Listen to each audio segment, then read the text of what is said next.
So, good day everyone. Our lesson for today is all about the information age. So, life is accompanied by endless transmission of information that take place within and outside of the human body. So, ang life is kanang wala sila katapusan o ang life way katapusan na transmission of information ma-outside or ma-inside sa human body. Then, according to Webster Encyclopedia Dictionary, ag information is knowledge communicated or obtained concerning a specific fact of circumstances. In the other words, information is a very important tools for survival. So, ang information, mo ni ang pinaka-importante nga tools para makasurvive ta sa ato ang life. So, ang information age is defined as a period starting in the first quarter of 20th century. So, information age, nagsugod siya sa pagka 20th century. Then, became effortlessly accessible through publication and through management of information by computers and computer networks. The means of conveying symbolic information among human has evolved with increasing speed. The information age is called digital age and new media because nag-associate po sila sa pag-develop of computer. Then, according to James R. Manager, who proposed the theory of information age pagka 1982. So, ang information age is a true new age based upon the interconnection of computer via telecommunication, which this information system operate in both real-time and on-need basis. So, ang information age, ginagamit ni siya for real-time and as needed basis. So, next, anhin na ta sa history. The history and emerging of information age. So, wala na siya gisuwat just because is taas na siya. Then, first is pagka 3000 BC, ang ilang ginagamit sa pag-write is katong pictograph to represent word. Ang Sumerian writing system, nag-use sila og pictograph to represent words. So, pagka 2090 BC, nabigyan na nila ang Egyptian hieroglyphic writing. Ang hieroglyphic writing ang ilahang ginagamit pagka 2090 BC. Pagka 1300 BC, ang ilang ginagamit nga writing is ang tortoise shells and oracle bone. Muna ilahang ginamit sa pag-write. Pagka 500 BC, ang ilang ginamit is katong papyrus rule. Muna ilang gamit pagka 500 BC. Pagka 220 BC, ang Chinese small cell writing was developed. So, ang Chinese small cell na-develop na pagka 220 BC. Pagka 100 AD, nag-use na sila og book. Pagka 105 AD, ang wood block printing and paper na invent na sa Chinese. Then pagka 1455, si Johannes Gutenberg na-invent niya ang printing press using movable metal type. So, pagka 1755, si Samuel Johnson nakuha niya ang dictionary standardized English spelling. So, pagka 1802, nakuha na ang Library of Congress was established. Then, na-invent nila ang carbon arc lamp. Pagka 1824, nakuha nila ang Research of Persistence of Vision published. Then, pagka 1830s, the first viable design for digital computer. Then, si Augustan Lady Byron, naka-write siya og first computer program. Then, pagka 1837, na-invent na sa United States ang telegraph. So, pagka 1861, ang motion pictures were projected onto screen. So, naanay motion picture pagka 1861.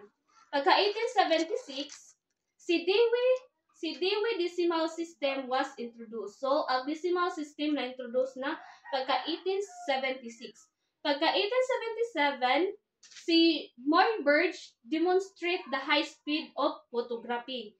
So, pagka 1899, nakuha na ang first magnetic recording were released. So, ang first magnetic recording pagka 1899. Pagka 1902, ang motion picture is nana si Jay specialized effect.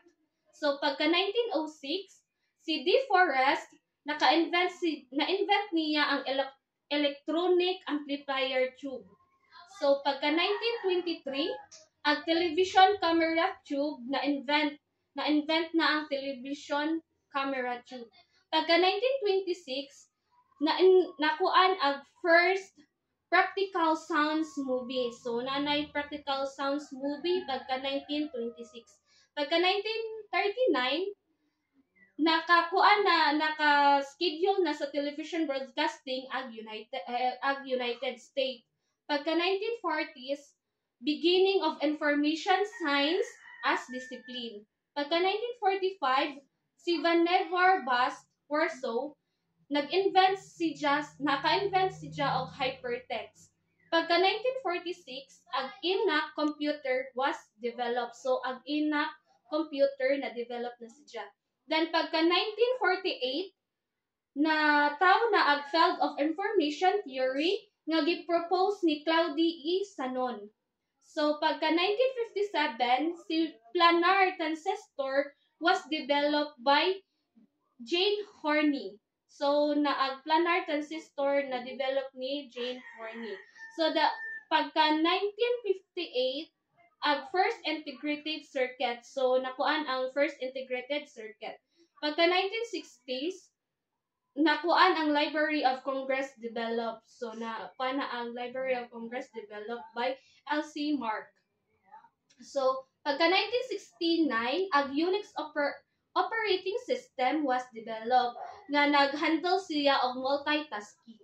So, pagka 1971, nakuha na ang Intel introduction of first microprocessor chip. So, ang microprocessor chip nakuha siya pagka 1971. Pagka 1972, ang optical ladder-stick was developed by Philippines and MCA. So, pagka 1974, ang MCA and the Philippines agree on a standard videotape encoding format.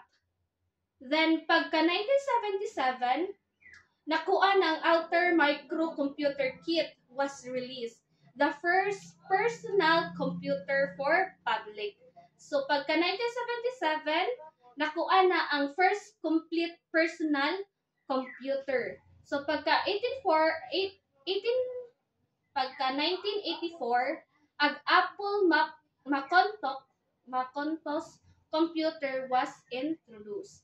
So, pagka mid-1980s, nakuha na ang artificial intelligence was separated from information science. So, na-separate ang artificial intelligence sa information science.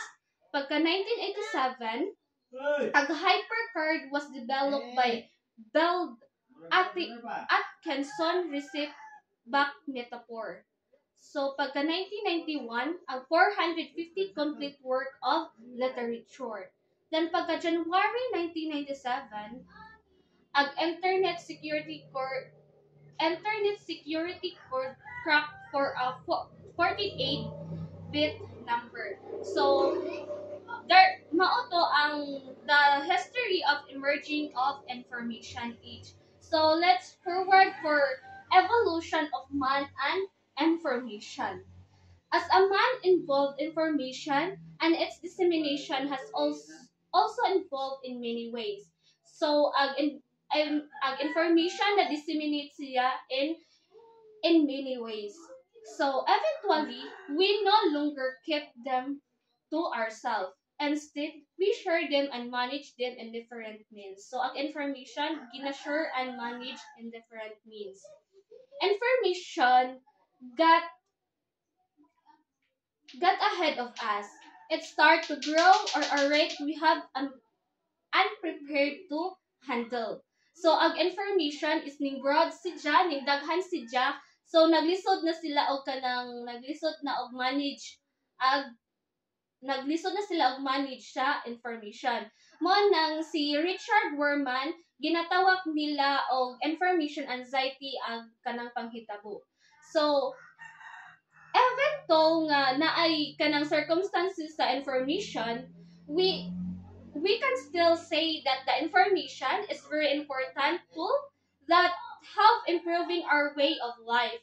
So one thing is for sure the information age will continue to move forward and far greater than other minds and in image. So ginayos gyapon natang information para malago ato ang life.